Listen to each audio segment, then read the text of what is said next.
वासुदेवाय। ओम नमो भगवते वासुदेवाय। ओम नमो भगवते वासुदेवाय। नारायणं नमस्कृत्य नरं चैव नरोत्तमं देवीं सरस्वतीं व्यासं ततो जयामुदीरयेत्। नष्टप्रायेषु अभद्रेषु नित्यं भागवत सेवया भगवती उत्तमश्लोके भक्तिरभवति नैष्ठिकी। कृष्णाय वासुदेवाय देवकीनन्दनाय च नन्दगोपकुमाराय गोविन्दाय नमो नमः। हरे कृष्णा। तो इसका प्रातःकालीन भागवत कथा में सभी भक्तों का कृष्ण भावना में स्वागत है। तो आगम कथा करने वाले श्रीमद् भागवतम प्रथम स्कंद 16वां अध्याय श्लोक संख्या 13, 14 और 15। तो हम पहला 13 वाला श्लोक दोहराएंगे। तत्र तत्रोपशृण्वान् तत्रोपशृण्वाणः स्वपूर्वेषां महात्मना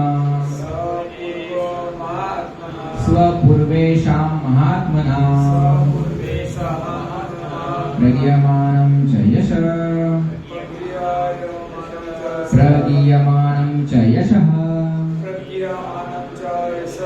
कृष्णमाहात्म्यसूचकम्।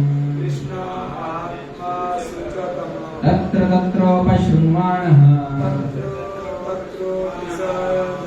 स्वपूर्वेषां महात्मना प्रगीयमानं च यशः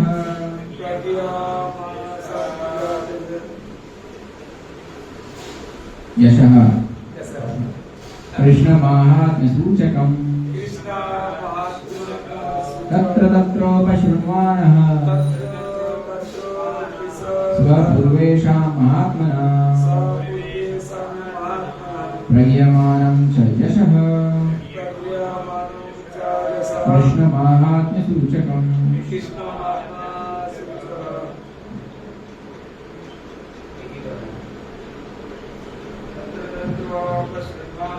तत्र तत्रोपशृण्वाणः स्वपूर्वेषां महात्मना प्रगीयमानं च यशः कृष्णमाहात्म्यसूचकम्।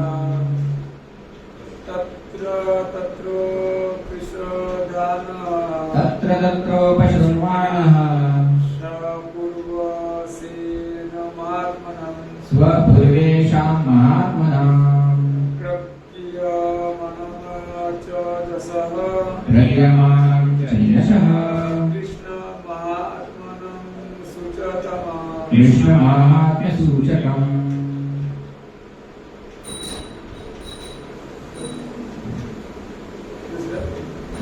अभी 2 मिनट।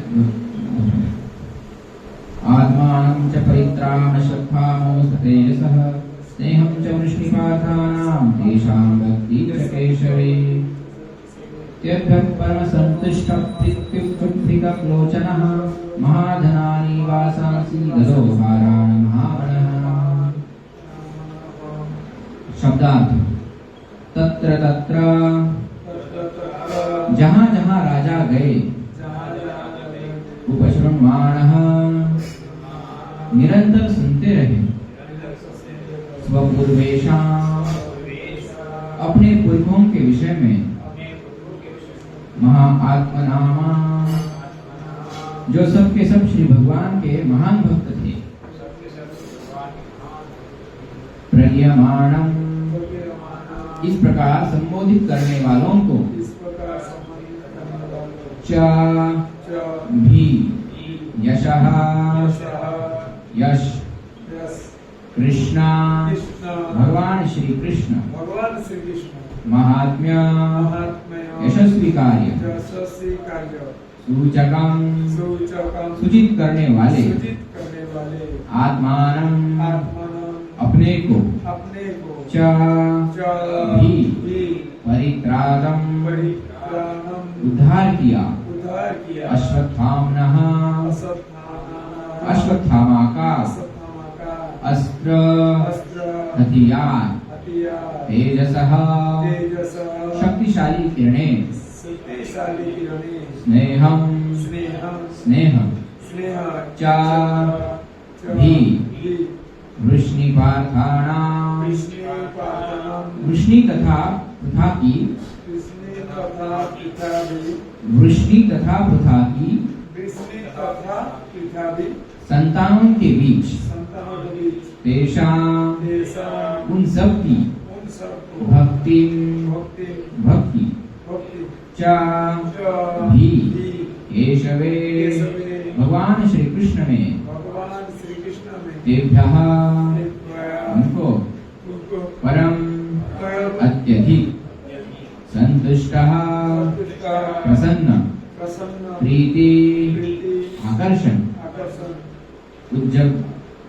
उज्जृंभिता हर्ष से खुले लोचन नेत्रों वाला महाधनानी बहुमूल्य धन वासांसी वस्त्र ददो दान में दिया हारान गले के हार महामनाह विशाल हृदय वाला राजा।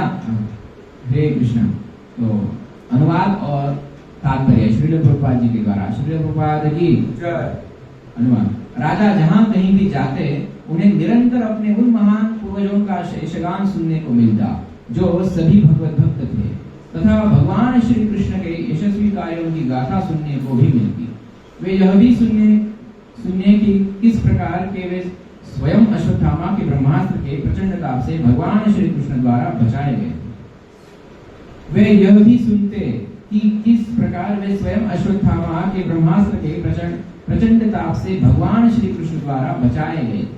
मनुष्य वृष्णि तथा पृथा मनुष्यों के मध्य अत्यधिक स्नेह का भी उल्लेख करते, क्योंकि पृथा भगवान केशव के प्रति अत्यधिक श्रद्धावान थी।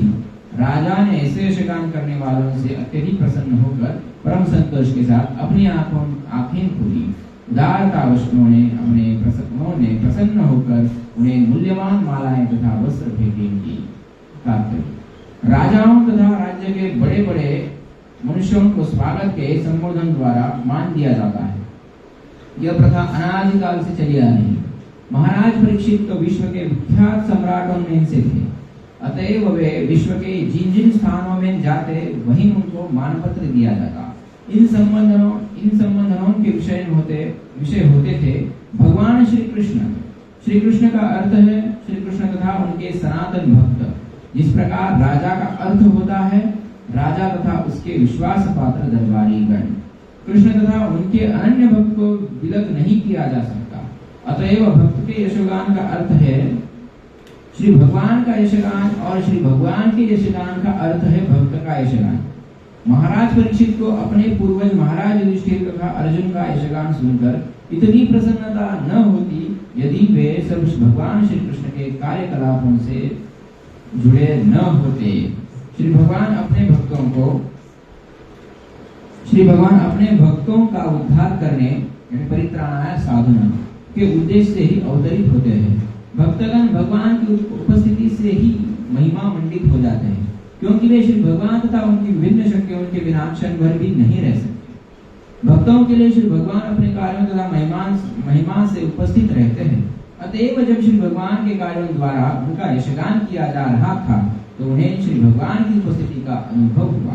विशेष रूप से जब श्री भगवान ने माता के गर्भ में ही उनकी रक्षा की थी।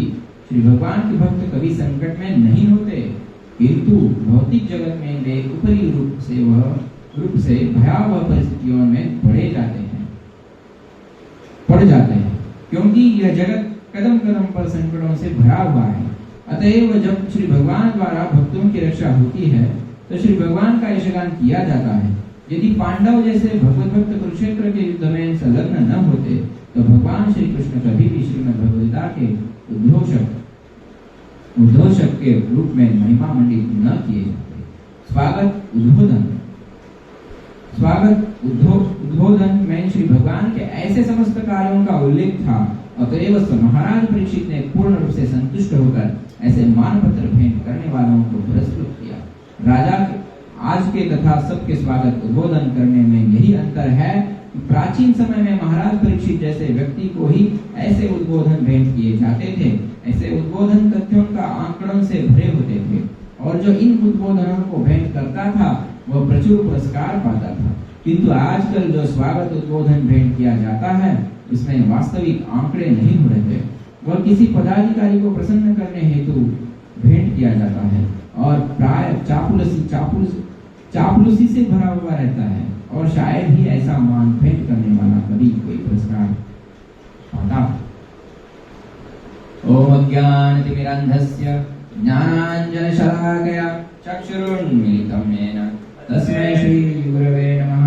श्री चैतन्य मनोभीष्टं स्थापितं येन भूतले स्वयं रूप कदा मह्यं ददाति स्वपदान्तिकं। वन्देऽहं श्रीगुरो श्रीयुतापदकमलं श्रीगुरुन् वैष्णवांश्च श्रीरूपं साग्रजातं सगणा रघुनाथान्वितान्तं सजीवं साद्वैतं सावधूतं परिजनसहितं कृष्णचैतन्यदेवं श्रीराधा कृष्णपादान् सगण ललितान् श्रीविशाखान्वितांश्च। हे नमो विष्णुपादाय कृष्णप्रेष्ठाय भूतले श्रीमते भक्तिवेदान्त स्वामी नामिने। नमस्ते सारस्वते देवे गौरवाणी प्रचारिणे निर्विशेष शून्यवादी पाश्चात्य देशतारिणे। नमो विष्णुपादाय कृष्णप्रेष्ठाय भूतले श्रीमते भक्ति सिद्धांत सरस्वती नामिने। श्रीवासभानवी देवी दयिताय कृपाब्धये कृष्ण संबंध विज्ञान दायिने प्रभवे नमः। माधुर्योज्वल प्रेमाढ्य श्री रूपानुग भक्तिदा श्री गौर करुणा शक्ति विग्रहाय नमोस्तुते। नमस्ते गौरवाणी श्रीमूर्ते दीनतारिणे रूपानुग बुद्धाप सिद्धांत ध्वान्तहारिणे। नमो गौर किशोराय साक्षात् वैराग्यमूर्ते विप्रलम्बर सांबोधे पादाम्बुजायते नमः। नमो भक्ति विनोदाय सच्चिदानन्दनामिने गौरशक्ति स्वरूपाय रूपानुगवरायते। गौराविर्भाव भूमेस्त्वं निर्देष्टा सज्जनप्रिय वैष्णव सार्वभौम श्री जगन्नाथाय ते नमः। वाञ्छाकल्पतरुभ्यश्च कृपा सिन्धुभ्य एव च पतितानां पावनेभ्यो वैष्णवेभ्यो नमो नमः। नमो महावदान्याय कृष्णप्रेमप्रदायते कृष्णाय कृष्णचैतन्य नामिने गौरद्विषे नमः। पञ्चतत्त्वात्मकं कृष्णं भक्तरूपस्वरूपकं भक्तावतारं भक्ताख्यं नमामि भक्तशक्तिकं। हे कृष्ण करुणा सिन्धु दीनबन्धो जगत्पते गोपेश गोपिकान्त राधाकान्त नमोस्तुते। जयतां सुरतो भङ्गोर् मम मन्दमतेर्गति मत्सर्वस्व पदाम्भोजो राधा मदनमोहनो दिव्यवृन्दावरण्यकल्पद्मालः श्रीमद्रत्नागार सिंहासनस्थो श्रीमद्राधा श्रीगोविन्ददेवो प्रेष्ठाभिः सेव्यमानो स्मरामि। श्रीमान् रासरसारम्भी वंशीवट तटस्थितः कर्षणवेणु स्वनेर्गोपीर् गोपीनाथ श्रेष्ठनः। तप्तकाञ्चन गौराङ्गी श्रीराधे वृन्दावनेश्वरी वृषभानुसुते देवी प्रणमामि हरिप्रिये। श्री कृष्ण जय श्री कृष्ण चैतन्य प्रभो नित्यानंद श्री अद्वैत गदाधर श्रीवासादि गौरभक्तवृंद।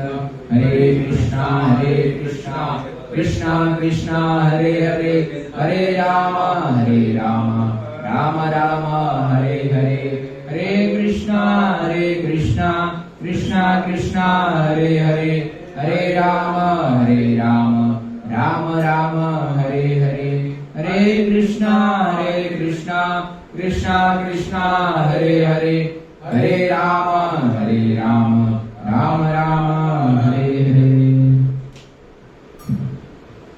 हरे कृष्णा।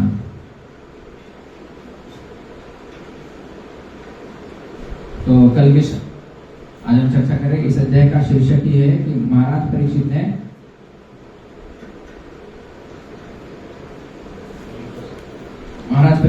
कलयुग का सत्कार किस प्रकार किया। महाराज परीक्षित ने कलयुग का सत्कार किस प्रकार किया।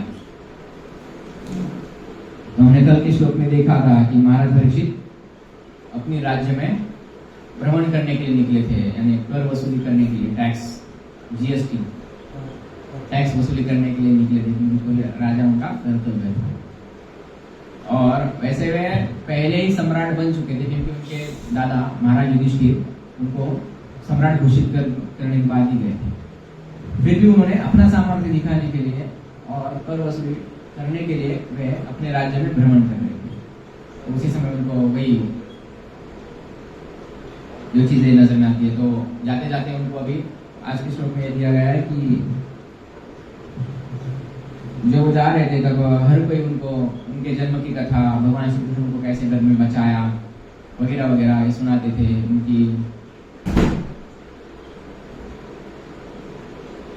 परदादी है ना महारानी कुंती, भगवान की सेवा कैसे किया, पांडवों ने कैसे सेवा की, अपने पूर्वजों के बारे में वो सुन के बहुत हर्षोन्मिलित थे, आनंद में थे।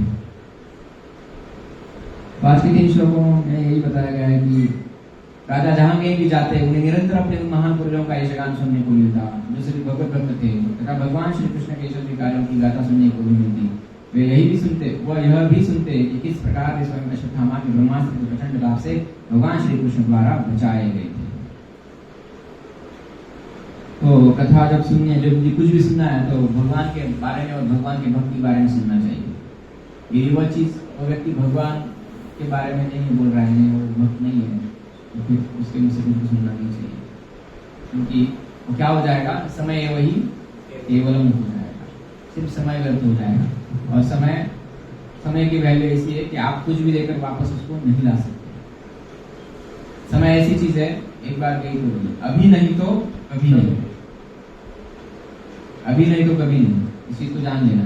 ये जन्म भी अभी है तो फिर कभी नहीं है, मौका भी अभी है तो कभी नहीं है। मराठी में कहा होता है कि संधीचं सोनं केलं पाहिजे। जिसको संधि मिलती है, मौका मिलता है कि वो मौके पे चौका नहीं मारेगा, वो फेल है, पूरी जीवन भर वो फेल है। अब ये मौका मिला है चौका मारने का, कौन सा चौका मारना है, 4 नियमों का पालन करना है। ये इधर ही मौका मिलता है, क्योंकि आहार निद्रा भय मैथुन तो कुत्ता भी करता है। आहार निद्रा भय मैथुन कुत्ता भी खाता है, हम भी खाते हैं। कुत्ता सोता है, हम भी सोते हैं। कुत्ता भी मैथुन करता है, हम भी मैथुन करते हैं। कुत्ते को भी भय है, हमें भी भय है।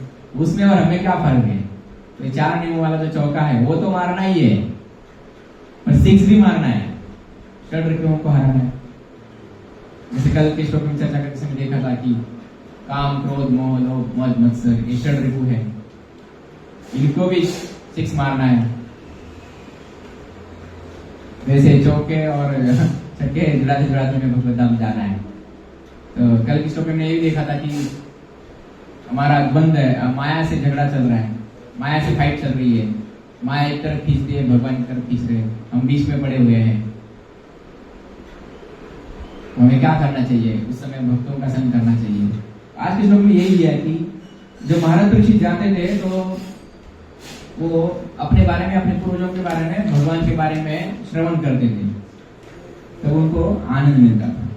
तो भगवान ने क्या क्या किया, जैसे कि रात्रि में रक्षा किया, अर्जुन का वे सारथ्य किए।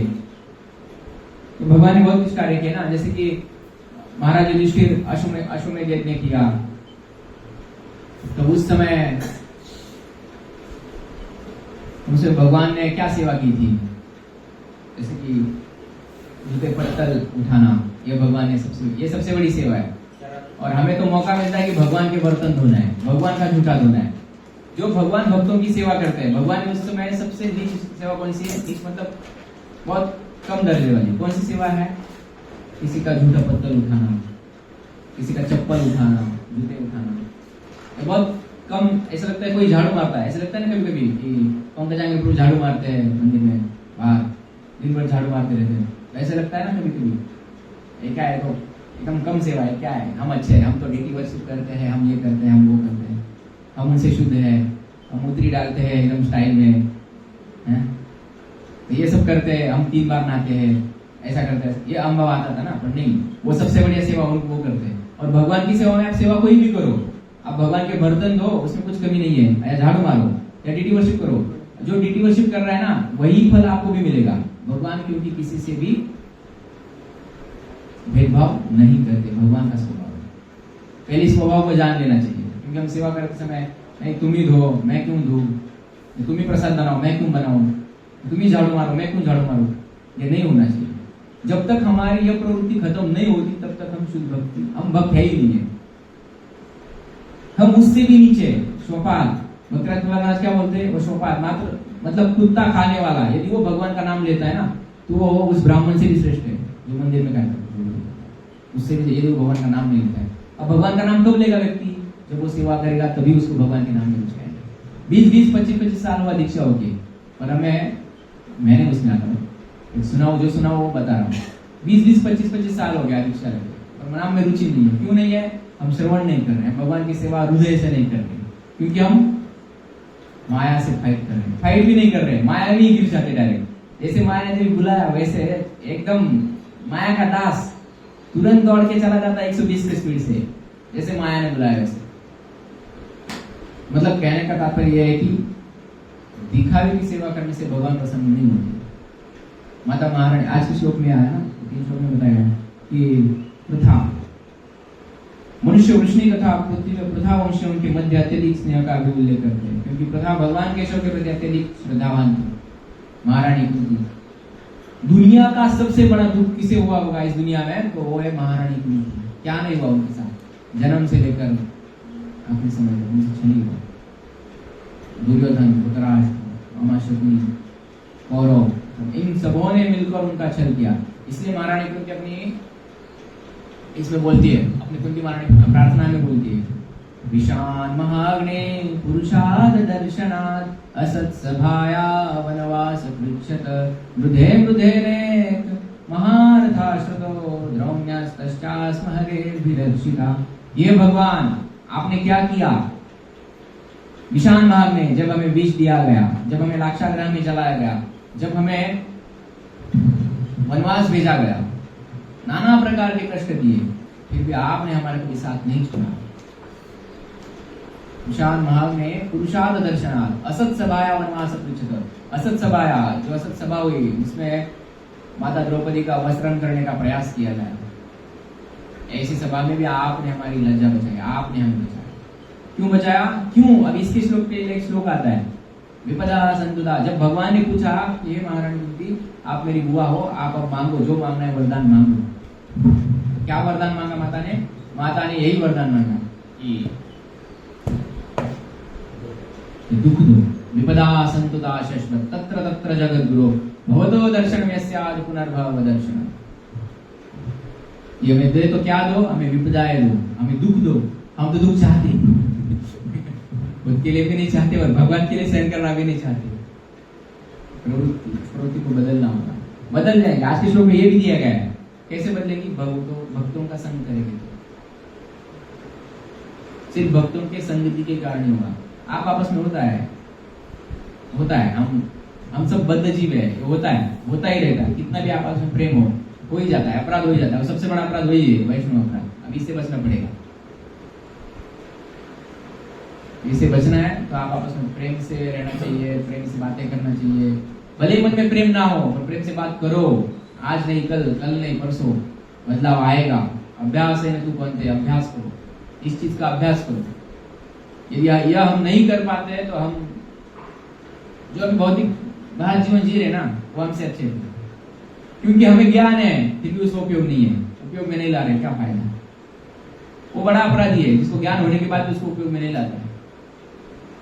उस दिन बोला था ना कि 5वें स्कंद में दिया गया है, 5वें स्कंद के 26वें अध्याय में, जिसे ज्ञान है, वो ब्राह्मण है, उसको ज्ञान है मुझे भगवान का नाम देना चाहिए, मुझे सेवा करनी चाहिए, फिर भी यदि वो सेवा से भागता है तो उसे रौरव नामक नरकवास मिलता है।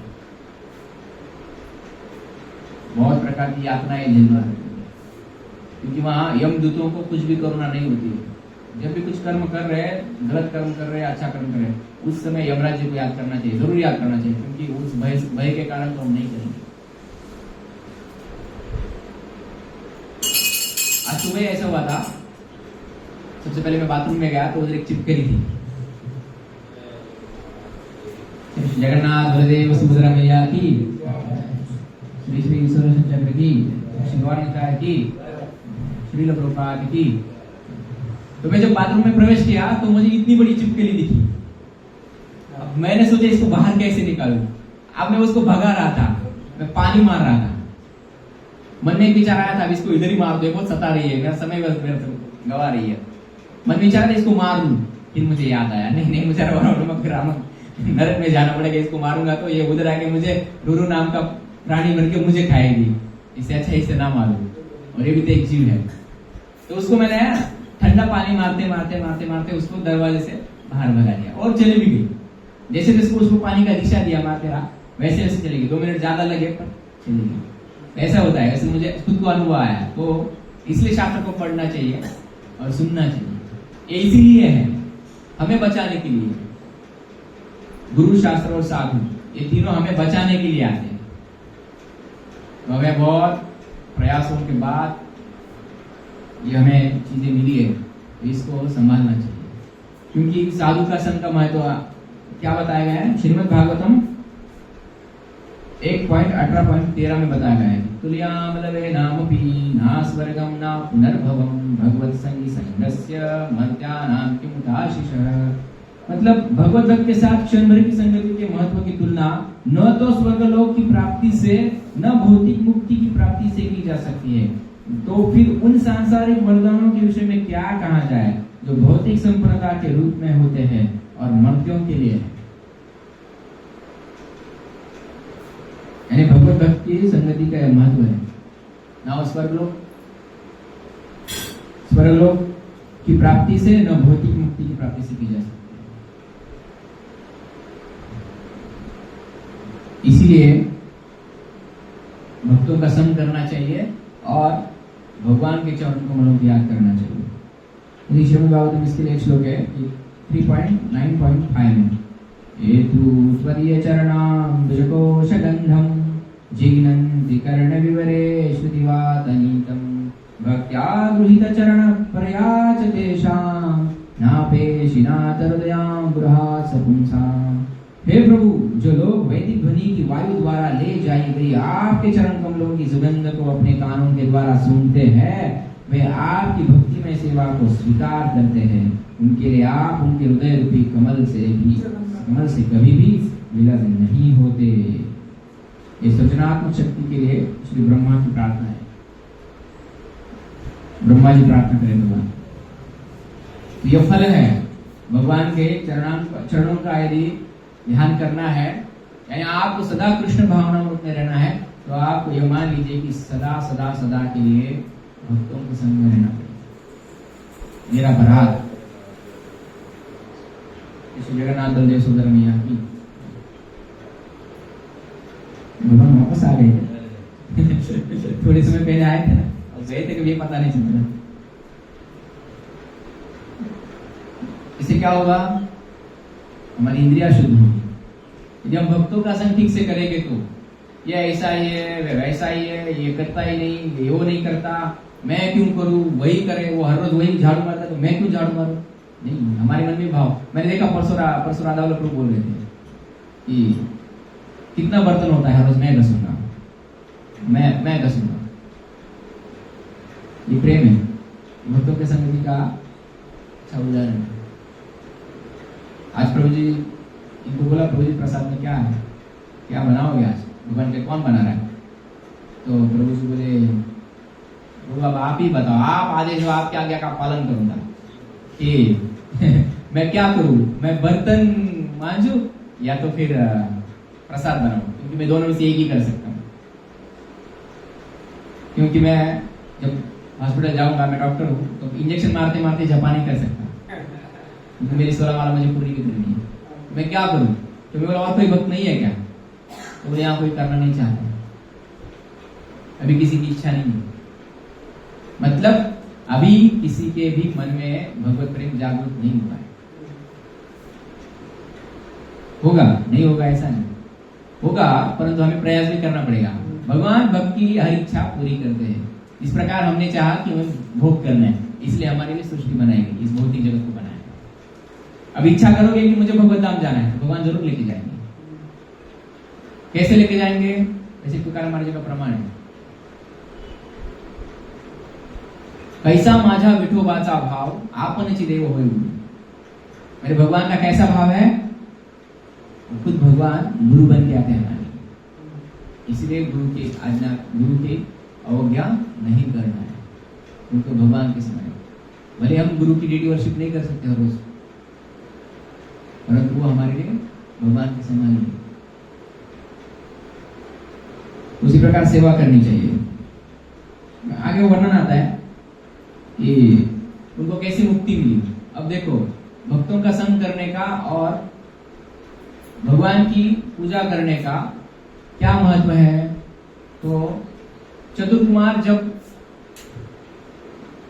गए थे तब उनको भगवान के अंगूठे में तुलसी है ना, महारानी तुलसी, वह उनको उसकी सुगंध आ गई। जैसे कि वो श्लोक ऐसा है, तस्यारविंद नयनयस्य पदारविंद पिंजल कमिश्र तुलसी मकरंद वायु अंतर्गत स्वविवरेण चकार तेषां संशोभमक्षरशामपि चित्ततन्नो संशोभमक्षरशामपि चित्ततन्नो। क्या हुआ? वे कौन थे? जब भगवान के चरण कमलों के अंगूठे से तुलसी दल की सुगंध ले जाने वाली पद वायु उन मुनियों के नथुनों में प्रविष्ट हुई तो उन्हें शरीर तथा मन दोनों में परिवर्तन का अनुभव हुआ। यद्यपि वे निर्विशेष ब्रह्म ज्ञान के प्रति अनुरक्त थे। वो कौन थे? निर्विशेषवादी थे। फिर भी उन्हें क्या हुआ? वो जब गए भगवान के पास तो भगवान के चरणों की जो तुलसी है उसकी सुगंध उनके नथुनों में नाकों में चली गई। तब उनको उनके प्रति, उनके भगवान के प्रति प्रेम उत्पन्न हुआ, उनको वायु द्वारा मिली। और भगवान शुकाचार्य श्रील शुकदेव गोस्वामी, शुकाचार्य जरा ज्यादा सुना था पहले तो शुकाचार्य, वैसे वो भी नाम है, तो श्रील शुकदेव गोस्वामी जरा अच्छा लगता है। तो श्रील शुकदेव गोस्वामी जब 12 साल अपनी माता के घर में रहे और जब भाग के चले गए थे, उनको अंदर ही उपदेश मिला था जब गर्भ में थे माता के गर्भ में नहीं, वो तो पोपट के यानी शुक्र यानी पोपट, उसका जो अंडा होता है उसमें थे वो। जब भगवान शिव जी माता दुर्गा को जो उपदेश सुना रहे थे उसी समय उन्होंने वो सुन लिया था।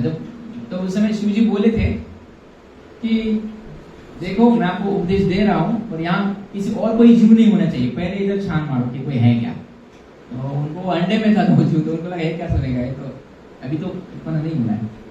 तो उनका भ्रम हो गया और उन्होंने बोला हाँ यहाँ कोई नहीं है, सुनाओ। जो उपदेश सुनाने लगे तो श्री शुकदेव गोस्वामी उस अंडे में थे, इसलिए उनको द्विज भी बोला गया है, क्योंकि उनका डबल जन्म हुआ, 2 जन्म हुए उनके। तो उस समय उन्होंने वो सुना, जब वो माता दुर्गा को तो नींद लग गई, वो जैसे कि वेदांत सुनते हैं ना तो नींद लगती है। वो एक ऐसा एक श्लोक भी है, श्लोक याद नहीं है, सुभाषित है संस्कृत। एक बार क्या हुआ, भगवान रामचंद्र जब रावण का भाई को कुंभकर्ण, उसको मारा दिया, उसको मारने के बाद उसकी पत्नी उनके पास आई और बोली आपने मेरे पति को क्यों मारा? बोले अधर्म में पक्ष था। तो अब मैंने क्या अपराध किया है? उसकी पत्नी कौन है? निद्रा देवी। तो बोलती है मैंने क्या अपराध किया है, मुझे क्यों विधवा किया, मुझे क्यों दुख, मैंने क्या अपराध किया, मेरे पति ने किया है ना, मैं तो विधवा हो गई ना, मैं क्या करूं। तो वो बोलती है आज से मैं जब जब आपकी कथा चलेगी तब तक मैं आऊंगी, इसलिए निद्रा देवी आती है कथा में इसलिए निद्रा देवी कथा में आती है। तो माता दुर्गा माता को भी नींद लग गई, वो तो वेदांत ज्ञान सुन रहे थे भगवान शिव जी से। तो अब वो तो सुन गई, और अब जैसे मैं बोल रहा हूँ तो आप कोई आंख हिला रहा है, कोई ऐसा ऐसा हाँ वो बोल रहा है, दो लोग बोलते तो हाँ हाँ हाँ हुकार देते हैं ना, तो सामने आपके इंटरेस्ट आता है, तो उसके लगे क्या यार मैं क्या दीवान के साथ बात कर रहा हूँ क्या, ऐसा हो जाएगा ना। तो इसका इंटरेस्ट चल जाएगा, वो बात बोलेगा नहीं, सामने वाला कुछ नहीं रिस्पॉन्स ही नहीं दे रहा है। आप डॉक्टर को आप इंजेक्शन मारने जाओगे, वो इस रिस्पॉन्स ही नहीं देगा, तो ये तो मत तो नहीं है ना, ऐसा हो जाएगा ना उसी प्रकार। तब वो तो सो गए, तो वो सोने के बाद होमकार कौन देता है, उपदेश बंद हो जाए, इसलिए शुक्रदेव गोस्वामी उस अंडे में से हाँ हाँ हाँ ऐसे सूर्य देखते हैं, तो सूर्य फिर आवाज कहां से आ गई, फिर शिव जी उसके उनके पीछे त्रिशूल लेके चले जाते हैं। अब फिर वो बहुत बड़ी कथा है, फिर वो माता श्री व्यासदेव मुनि जी की धर्मपत्नी उनके घर में जाके 12 साल के लिए छुपते हैं वहां। स्त्रीवत तो नहीं कर सकती शिव जी, इसलिए वो वहां जाके छुप जाते हैं। वहां छुपते तो 12 साल उधर ही अंदर डर के मारे रहते हैं। तो उपदेश जो सुना था बाहर माया है, ऐसा है वैसा है, ये है वो है, तो फिर इसके कारण वो डर के मारे जो 12 साल घर में रहे, फिर बाहर आ गए। तो ऐसे ही वो नामदेव महाराज को वर्णन करते हैं, ब्राह्मणाचे पोर एका खेळाशी बिहाले, थरथर कापत बाहेर आले, नागवेची पळून गेले रे। मतलब वो एक खेल है ना, एक संसार, इस खेल को घबरा गए, माया के खेल को घबरा गए, और क्या किया, डर के मारे बाहर आए। बाहर तो आना ही पड़ेगा, कितने दिन अंदर रहेंगे। सुखदेव को उनके पिताजी श्री व्यासदेव मुनि हर रोज आवाज देते थे, हे शुका बाहर आ जाओ, तुम कौन हो, हे पुत्र बाहर आ जाओ, तुम कौन हो, बाहर आ जाओ। अब वो 12 साल हुआ घर में ही है, तो एक दिन तो बाहर आना पड़ेगा। तो श्री सुखदेव गोस्वामी जब समय आ गया तो 12 साल के बाद घर से बाहर आ गए। उसके पश्चात वो जाते हैं, तो बाहर आते वैसे भाग जाते हैं, और बाहर आने से भी पहले बोलते हैं माया के पति को बुलाओ तो मैं बाहर आऊंगा। श्री सुखदेव गोस्वामी बोलते हैं मैंने श्रीमद् भागवतम लिखा है, मैंने सब शास्त्रों को लिखा है, मैं कहा माया में हूं। नहीं आप माया में हो, इसलिए तो पुत्र चाहिए था आपको आप अभी भी माया में। ऐसा वो व्यासदेव मुनि को सुनाते हैं, पिताजी आप अभी भी माया में हो, क्योंकि आपको पुत्र की अभिलाषा है, इसीलिए आप क्या करो, आप मायापति को बुलाओ। तो भगवान श्री कृष्ण वहां प्रकट होते हैं, तब वो घर से बाहर आते हैं उनकी उपस्थिति में, और वहां से भी भाग जाते हैं गुफा में चले जाते हैं। गुफा में चले जाने का तो तपस्या कर रहे हैं। तो कुछ सालों बाद श्री व्यासदेव मुनि के शिष्य वहां यज्ञ की सामग्री इकट्ठा करने के लिए जाते हैं, लकड़ियां वगैरह। तो वहां जाके उनको श्री व्यासदेव मुनि उनको श्लोक सिखाते थे। तो वो श्लोक सिखाया था, बरहा पीडम नटवर वपु कर्णयो कर्णिकारम विप्रतवासनं विषम वैजयन्तीं च मालाम् अध्रान वेणोरदसुदया पुरयन् गोपवृन्दे वृन्दारण्यं सुपदरणं प्राविशत् गीतपुरी। भगवान का वर्णन सुनते हैं तो उनकी समाधि खुल जाती है, तो वापस समाधि में चले जाते हो। अब वो बच्चे फिर वापस जाते हैं शिष्यगण, और श्री व्यासदेव मुनि को बताते हैं कि हमने ऐसा ऐसा एक नील वर्ण का साधु देखा जो गुहा में है, बहुत बड़े बड़े बाल हैं, और हमने श्लोक बोला तो वो समाधि से बाहर आ गया, तो वापस चले गए।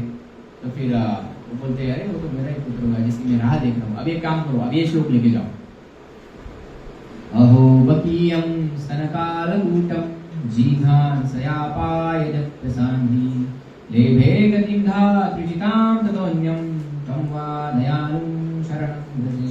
भगवान के गुणों का वर्णन करता है, उस भगवान के उन गुणों का वर्णन सुनकर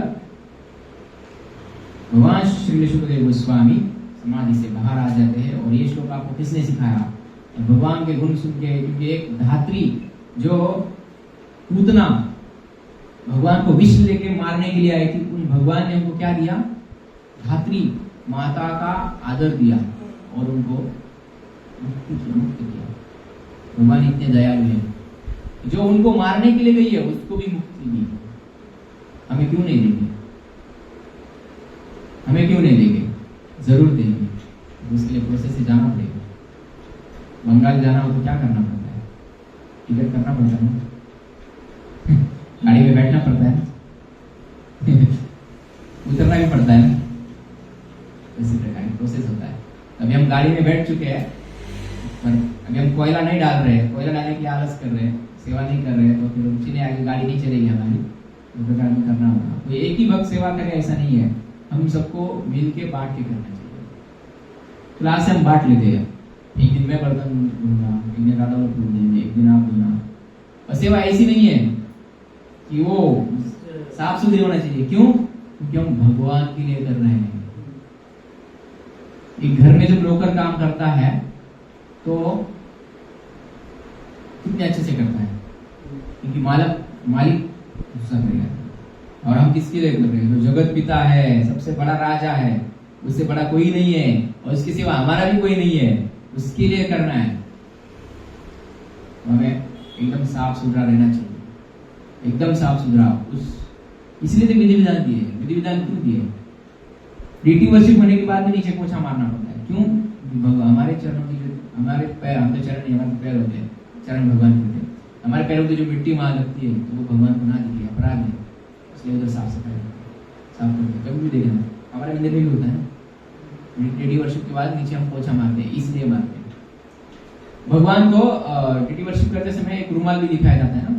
हम भगवान क्या कर रहे हैं? भगवान का मुख पोछ रहे हैं, उसके लिए ये भगवान को प्रसाद देने के बाद, हम प्रसाद देने से पहले भी हाथ धुला दिए भगवान। भगवान एक व्यक्ति है, फर्क इतना ही है। वे स्वराट है, हम स्वराट नहीं है, हम बंजूसी है। वे विभु है, हम अन्य है। वो भगवान है, वह राजा है, और हम उनके दासन दास है।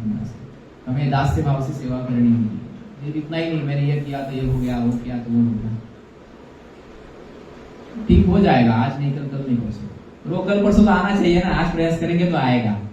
इसलिए शुरुआत आज से ही करनी होगी। हरे कृष्ण। समय हो गया, पता ही नहीं चला। हरे कृष्ण।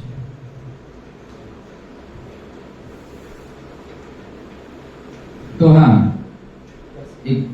ये सब किस लिए करना है?